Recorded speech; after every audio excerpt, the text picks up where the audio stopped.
Hello students, तंजीम Khan classes में आपका स्वागत है। हम लोग लास्ट क्लासेस में त्रिकोणमितीय परिचय यानी कि इंट्रोडक्शन टू त्रिकोणमेट्री कर रहे थे, जिसका चैप्टर 8.2 चल रहा था। हमने इसके 2 वीडियो समाप्त कर चुके थे, हम 2 वीडियो बना चुके थे। आज लास्ट वीडियो है और पार्ट नंबर 3 है। देखते हैं कि क्वेश्चन नंबर 2 हम एक सारे करा चुके थे। एक में कम से कम 5 क्वेश्चन थे, सब करा चुके थे। नंबर 2 में क्या है, सही विकल्प चुनिए और अपने विकल्प का औचित्य दीजिए। यहाँ पर एक क्वेश्चन दिया हुआ है, उसके 4 ऑप्शन दिए गए हैं। आपको सही ऑप्शन बताना है कि सही ऑप्शन है क्या। तो स्टूडेंट्स ये है आपका 2 टाइम्स 30 1 प्लस 10 स्क्वायर 30। पहले आप इसे जो है सोल्व करेंगे तभी मालूम होगा उसका आंसर क्या है। ऐसे नहीं बता सकता कि क्वेश्चन का फर्स्ट आंसर है, सेकंड है, थर्ड है, फोर्थ है, यह नहीं बता सकते। पहले हमें सोल्व करना पड़ेगा, तभी हमें जो है 1 नंबर प्राप्त होगा।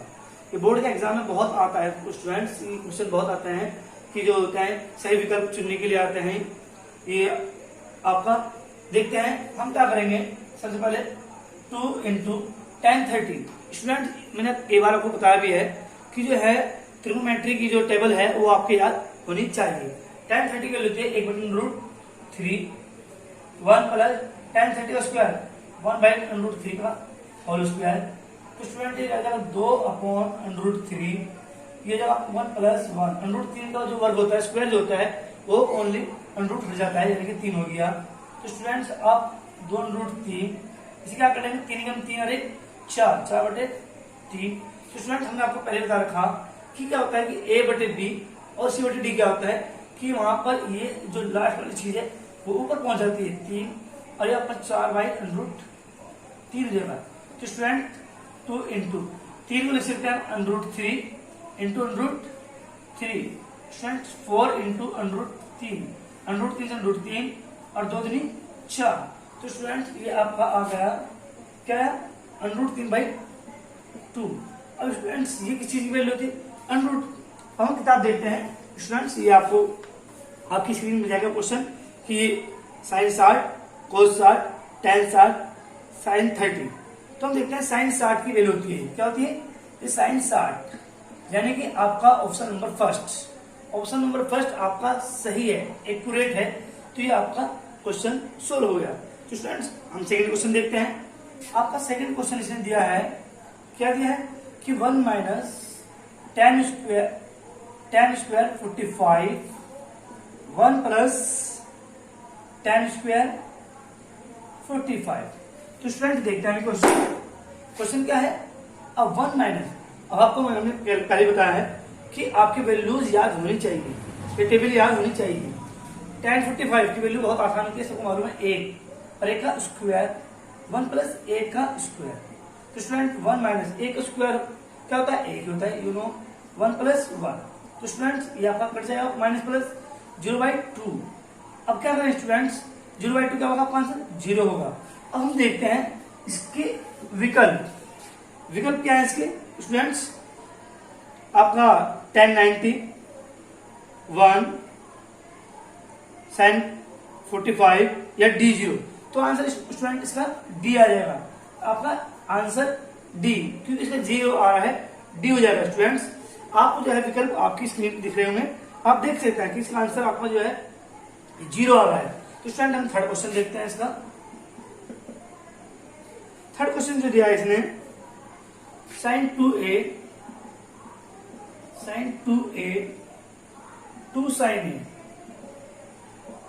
a बताना है ये जो है सत्य है, ये ट्रू है, ये चीज इक्वल है कि sin 2a बराबर 2 sin a। तो a की वैल्यू क्या होगी। तो स्टूडेंट क्या क्वेश्चन है, a की वैल्यू क्या होगी। तो स्टूडेंट्स हम बता सकते हैं, कैसे बता सकते हैं, एक फॉर्मूला होता है कि sin 2a का फॉर्मूला 2 तरीके से होता है। ये सवाल 2 टाइप से हो सकता है कि sin 2a का लिख सकते हैं 2 sin a cos a, ऐसे लिख सकते हैं स्टूडेंट, और 2 sin a। तो स्टूडेंट्स क्या होगा, आपका 2 से 2 कट जाएगा, sin से sin कट जाएगा। तो स्टूडेंट cos a बराबर क्या हो जाएगा आपका 8। जैसे हम कर ले cos a बराबर, ये cos में किसकी वैल्यू होती है, cos में ये किसकी वैल्यू होती है स्टूडेंट्स, ये cos 0 की वैल्यू होती है। क्या वैल्यू होती है, cos 0 की। एक क्या होता है स्टूडेंट, cos 0 होता है आपका। अब cos से cos कट जाएगा, मन में काट कर न दिखाएं। तो a बराबर क्या हो जाएगा आपका 0 की। तो स्टूडेंट ए बराबर क्या होगा आपका 0 हो गया। अब हम देखते हैं ऑप्शन इसमें लिखे भी होंगे। थर्ड में क्या लिखा हुआ है कि ए ऑप्शन 0 है, तो ए ही इसका आंसर होगा। ये ए जो इसका आंसर होगा ऑप्शन फर्स्ट। ऑप्शन जो इसका फर्स्ट जो है वो इसका राइट होगा। आपकी स्क्रीन पे दिख रहा होगा कि ए बी सी डी, इसने ए दिया है तो इसका क्वेश्चन ए, इसकी वैल्यू क्या है 0 आ रही है स्टूडेंट, ये आपका सही है। क्वेश्चन नंबर 4 देखते हैं हम लोग। बहुत आसान है स्टूडेंट्स, बस आपकी वैल्यू याद होनी चाहिए। ये त्रिकोणमिति की जो टेबल्स है, ट्रिग्नोमेट्री जो टेबल्स है वो आपको याद होनी चाहिए। और हमने लास्ट जो वीडियो कराई थी उससे सेकंड लास्ट वीडियो में वो हमने आपको बताया था उसमें टेबल कैसे याद करनी। आप प्लीज लास्ट वीडियो हमें देख सकते हैं ताकि आपको याद करने में आसानी हो। 2 10 30 1 माइनस 10 स्क्वायर 30, ये ऑप्शन देखे 4 देखेंगे बाद में, पहले सोल्व कर लीजिए हम। वही 2 इंटू हमने पहले बताया 10 30 की वैल्यू क्या होती है 1/√3, 1 माइनस 1/√3 का होल स्क्वायर। तो स्टूडेंट क्या होगा ये 2/√3, 1 माइनस √3। हमने पहले भी कहा √3 का स्क्वायर क्या होता है 3 होता है, तो 1/3 हो जाएगा स्टूडेंट्स। हम देखते हैं कैसे आगे क्वेश्चन। 2/√3, 3 में से 3 एक घटा दो 2/3। तो स्टूडेंट हमने पहले बताया ये चीज ऊपर जाएगी 2 इंटू 3 √3 इंटू 2 से 2 कट जाएगा। हमने पहले भी कहा कि 3 को ले सकते हैं हम √3 अपॉन √3। तो स्टूडेंट √3 से आपका √3 कट जाएगा, आपका आंसर आएगा √3। अब देखते हैं इसमें क्या कहा है। क्वेश्चन में इसमें कहा है cos 60 की वैल्यू ये नहीं होती तो उसमें ये नहीं है। फिर इसमें sin 60 की वैल्यू √3 होती है तो ये भी इसका आंसर नहीं है।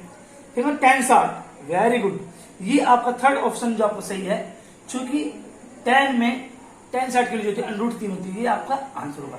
आपकी स्क्रीन पे दिख रहा होगा कि ये ऑप्शन है ये एक्यूरेट है, ये आपका आंसर आ गया। तो स्टूडेंट ये आपके सारे जो है क्वेश्चन नंबर 2 के जो आपके ऑब्जेक्टिव क्वेश्चन थे वो हमारे हो गए, लेकिन ऑब्जेक्टिव भले हो लेकिन हमें सोल्व करना पड़ेगा। अब देखते हैं थर्ड क्वेश्चन स्टूडेंट्स, ये थोड़ा सा क्लियर कर दें क्योंकि हमारा बोर्ड इतना बड़ा नहीं है कि हम जो है सभी क्वेश्चनों को इस पर सोल्व कर सके। तो स्टूडेंट्स अब जो है हमारा थर्ड क्वेश्चन होगा, शायद जो है ये प्रश्नावली जो एक्सरसाइज है वो अंतिम चरण पर है, ये समाप्त होने वाली है। तो स्टूडेंट्स आप सब उम्मीद ही करते हैं कि लॉकडाउन चल रहा है, सब बैठकर अपने घर पर तैयारी कर रहे होंगे, क्योंकि एग्जाम तो जरूर हाई स्कूल के जरूर होंगे या स्कूल का ही आपको मैथ है। एक्सरसाइज 8.2 चल रही है, 8.1 भी हमने करा दी। तो स्टूडेंट हम आपसे उम्मीद भी करते हैं और रिक्वेस्ट भी करते हैं कि आप लोग जो है घर पर बैठकर जरूर पढ़ें, क्योंकि एग्जाम जरूर होंगे। जो बच्चे सोचते हैं कि एग्जाम नहीं होंगे या केवल सोकर अपनी पढ़ाई नहीं कर रहे तो उनका अपना नुकसान है। तो स्टूडेंट प्लीज आप पढ़ाई करते रहें लगातार और ऑनलाइन हमसे भी जुड़े रहें ताकि हम आपकी समस्याओं का समाधान करते रहें। देखते हैं थर्ड क्वेश्चन, बात बाद में चलती रहेगी। थर्ड क्वेश्चन देखते हैं, इसमें कहा है tan a + b बराबर √3। फिर से कहा है आपका tan a - b बराबर 1/√3। इसने कहा है 0 की वैल्यू या आपका a + b की वैल्यू 0 से बड़ी है और 90 से छोटी है। फिर इन्हें कंडीशन दी है कि a is greater than b, यानी कि a की वैल्यू b से बड़ी है तो a बराबर क्या एंड b बराबर क्या। तो शायद इंपॉर्टेंट क्वेश्चन है, ये काफी एग्जाम में आता है 2 नंबर में, आप इसे ध्यान से समझेंगे और देखेंगे कि tan a + b बराबर √3 और tan a - b बराबर 1/√3, जबकि a की वैल्यू b से बड़ी है, a और b की वैल्यू हमें अलग अलग चाहिए। तो स्टूडेंट हम देखते हैं यहाँ पर देखते हैं tan a + b। अब √3, फिर वही आगे बात कि टेबल आपको याद करनी पड़ेगी। √3 जो होती है tan में, यहाँ पर tan लिखा तो tan देखिए tan की वैल्यू क्या होती है, ये होती है आपकी tan 60। आप मन में से इग्नोर करते tan से tan कट जाएगा, दिखाएंगे नहीं, शो नहीं करेंगे, आप काटेंगे। अब a + b बराबर आपका हो गया 60, यह आपकी फर्स्ट इक्वेशन बन गई। अब हम लेते हैं दूसरी इक्वेशन कि tan a - b बराबर 1/√3, हम इसे ले रहे हैं। तो स्टूडेंट्स tan a - b, हम देखते हैं 1/1/√3, ये tan इसकी वैल्यू होती है जो होती है आपकी tan 30 की। tan से tan खत्म हो गया, आपका कट जाएगा ना, आप शो नहीं करेंगे, लेकिन ये क्या हो जाएगा आपका 30, ये हो गया आपकी सेकंड। स्टूडेंट अब क्या, अब बहुत आसान हो गया, 1 और 2 को आप क्या करना है, सोल्व करना है। फिर समीकरण 1 को वे समीकरण 2 को जोड़ने पर आप इन्हें जोड़ देंगे कि a प्लस बी बराबर 60, a माइनस बी बराबर 30। क्या करेंगे आप इन्हें, यहाँ पर भी दे दें एक बार ताकि एग्जाम को मालूम है हम जोड़ रहे हैं। प्लस के b माइनस बी कट जाएंगे, एक a और एक 2a बराबर क्या हो जाएगा 90, a बराबर 90/2, क्योंकि मल्टीप्लाई में तो डिवाइड हो जाएगा, a बराबर या 45 डिग्री। तो स्टूडेंट a की वैल्यू आ गई। अब क्या करें हम, a की वैल्यू चाहे समीकरण 1 में रख दें या 2 में रख दें, कोई सी इक्वेशन में रख सकते हैं आप लोग। a का मान यानी कि a की वैल्यू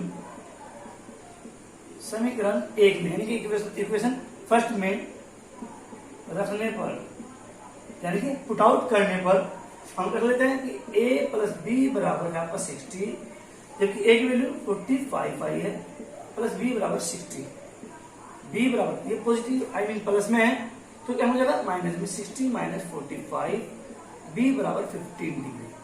तो फ्रेंड्स इसमें कहा था a की वैल्यू b से बड़ी है, यू नो कि आपका a 45 है और b 15 है, यानी कि a बड़ा है, ये बात सिद्ध हो गई, और a की वैल्यू और b की वैल्यू अलग अलग भी हमारे पास आ गई। तो स्टूडेंट ये इसका आंसर था, बहुत ही आसान तरीके से इसका क्वेश्चन भी हमारा ये हो गया। देखते हैं इसका फोर्थ क्वेश्चन जो कि ट्रू फॉल्स है। फोर्थ क्वेश्चन क्या आपका, ये ट्रू फॉल्स है, ये आपको आपके स्क्रीन देख रहे होंगे। पहला क्वेश्चन है, इसमें कहा है कि साइन, ये फोर्थ का पहला, साइन a प्लस बी बराबर sine a plus sine B, क्या ये ट्रू है? अगर हम देखते हैं, सपोज दैट मान लो, मानना पड़ेगा आपको कि a b की वैल्यू कहता हूं कि अगर मैं a की वैल्यू 30 रखूं और b की 60 रखूं, या मैं a की 60 रखूं और b की 90 रखूं, आपकी मर्जी है, एज यू विश। तो हम लगता है a बराबर, इफ यदि a बराबर आपका 30 रख लिया मैंने और b बराबर 60, तो लेफ्ट हैंड साइड में क्या आ जाएगा आपका स्टूडेंट्स, यह आ जाएगा आपका साइन 90, 30 प्लस 60 90 जगह, इसकी वैल्यू क्या होती है, साइन बी की वैल्यू होती है स्टूडेंट्स एक होती है। अब हम क्या करेंगे, देखते हैं राइट हैंड साइड में क्या होगा students, sine 30 plus sine 60, sine 30 value क्या होती है स्टूडेंट 1/2, इसकी वैल्यू √3/2, तो स्टूडेंट इसकी वैल्यू आ जाएगी √3 प्लस 1/2। तो ये चीज जो है फॉल्स है, क्या स्टूडेंट, फॉल्स यानी कि असत्य, ये एक्यूरेट नहीं है, ये सही बात नहीं है, ये इसके बराबर नहीं हो सकता स्टूडेंट्स। तो पहला क्वेश्चन हमारा हो गया। क्वेश्चन नंबर देखते हैं सेकंड, इसमें कहा है कि थीटा में वृद्धि कर दें तो साइन के मान में वृद्धि होगी। अगर हम थीटा को क्या करें, इसमें वृद्धि करें, थीटा में क्या करें, वृद्धि करें, प्रोग्रेस करें, तो क्या होगा साइन के मान में जो साइन थीटा की वैल्यू होगी वो बढ़ती जाएगी। हम देखते हैं साइन 0 की वैल्यू 0 होती है और साइन 30 की वैल्यू 1/2 होती है। इसका हम देख रहे हैं कि साइन 90 की वैल्यू 1 होती है, यानी कि अगर थीटा में वृद्धि कर रहे हैं तो साइन के मान में वृद्धि हो रही है, तो ये आपका ट्रू है स्टूडेंट, क्या है आपका ट्रू, यानी कि सत्य बात है। थर्ड क्वेश्चन देखते हैं स्टूडेंट्स, हमारा क्या, अगर थीटा के मान में वृद्धि कर दें तो कोस थीटा के मान में वृद्धि होती है, फॉल्स, ये वृद्धि नहीं हो सकती स्टूडेंट्स, क्योंकि कोस 0 की वैल्यू 1 होती है, कोस 0 की वैल्यू 1 होती है और कोस 90 की वैल्यू 0 होती है। तो ये क्या आपका, ये अगर थीटा में वृद्धि होगी तो कोस थीटा में वृद्धि होगी, ये आपका क्या है, ये आपका फॉल्स है, नहीं हो सकती। स्टूडेंट्स क्या है, ये आपका फॉल्स है। आपकी स्क्रीन पे आपको दिख रहा होगा ये क्वेश्चन, यहाँ पर पूरा नहीं लिख सकते, शो नहीं कर रहे हैं, लेकिन आपकी स्क्रीन पे शो हो रहा होगा क्वेश्चन, देख रहे हैं आप। अब फोर्थ क्वेश्चन देखें क्या कहा स्टूडेंट्स ने, थीटा के मानों पर, थीटा के सभी मानों पर साइन थीटा बराबर कोस थीटा, इसने कहा सभी मानों पर, सपोज दैट मान लें साइन 0, चलो हम साइन 0 लेते हैं कि साइन 0 की वैल्यू क्या होती है आपकी, साइन 0 की वैल्यू आपकी होती है 0। अगर हम सपोज दैट कोस 0 ले लें तो इसकी वैल्यू होती है 1, तो ये सभी मानों पर सही नहीं है, ये क्या लगेगा आपका फॉल्स है। क्या स्टूडेंट जी आपका फॉल्स है, क्योंकि कोस केवल एक ऐसा होगा जो 45 होगा, थीटा अगर 45 है तो दोनों बराबर होंगे, और वो बहुत कम चांसेस होगा जो बराबर होगा, तो ये भी आपका फॉल्स है, असत्य है। क्वेश्चन नंबर लास्ट इस एक्सरसाइज का भी और हमारा भी। क्वेश्चन नंबर 5 इन्होंने कहा है यदि a बराबर 0 डिग्री है तो कोट ए परिभाषित नहीं है। कोट ए क्या है, अब देखिए परिभाषित है या नहीं है। स्टूडेंट क्या होगा, हम क्या कोट 0। अब कोट 0 की वैल्यू स्टूडेंट क्या होती है, कोट 0 की वैल्यू आपको मालूम होनी चाहिए कि आपका पहले आपको मालूम होनी चाहिए tan 0 की वैल्यू, और tan 0 की वैल्यू आपको स्टूडेंट कैसे मालूम हो, tan 0 होगा आपका sin 0 बटे cos 0। sin 0 की वैल्यू होती है आपकी 0 बटे a, यानी कि आपका हो गया अनंत। तो स्टूडेंट ये हो गया आपका 1 बटे 0, सॉरी ये तो 0 हो जाएगा आपका, लेकिन यहाँ पर इसका अपॉन 1 ये होगा आपका 1/0, ये होगा इंफिनिटी, ये परिभाषित नहीं हो सकता। तो ये आपका क्या है, ये परिभाषित नहीं है, ये आप कोट 0 पर कोट ए परिभाषित नहीं है, ये आपका ट्रू है, ये परिभाषित नहीं है, फॉल्स, ये आपका ट्रू है, सॉरी ये क्या आपका ट्रू, क्योंकि ए परिभाषित है, ए परिभाषित है, सॉरी ये फॉल्स होगा क्योंकि परिभाषित हो नहीं हो सकता, ये आपका फॉल्स है। इसने कहा परिभाषित है, जबकि ये ए परिभाषित, ये इंफिनिटी होती है, इसे कोई भी जो है परिभाषित नहीं कर सकता, डिफाइन नहीं कर सकता। तो स्टूडेंट्स ये आपकी एक्सरसाइज हो गई है। ये स्टूडेंट आप अगर इसे ध्यान से देखेंगे, करेंगे, बार बार इसकी प्रैक्टिस करेंगे, तो आपको जो है बोर्ड के एग्जाम में मार्क्स लाना आसान होगा। हम आपसे उम्मीद भी करते हैं कि जो अब लॉकडाउन चल रहा है, लॉकडाउन छूट धीरे धीरे छूट मिल रही है, अनलॉक होते जा रहा है, तो स्टूडेंट्स सब अपनी पढ़ाई पर ध्यान दें। इंशाल्लाह उम्मीद करते हैं कि अक्टूबर के जो लास्ट वीक में स्कूल भी खुल सकते हैं, तो कॉलेज खुल जाएंगे, सभी स्टूडेंट सही बच्चे जो अपने स्कूल और कॉलेज ज्वाइन करें, ताकि जो है आप अच्छे मार्क्स ला सकें। तो मिलते हैं नेक्स्ट वीडियो में। अगर आपको हमारी वीडियो अच्छी लगी हो तो प्लीज लाइक करें, अपने दोस्तों में शेयर करें। Thank you very much.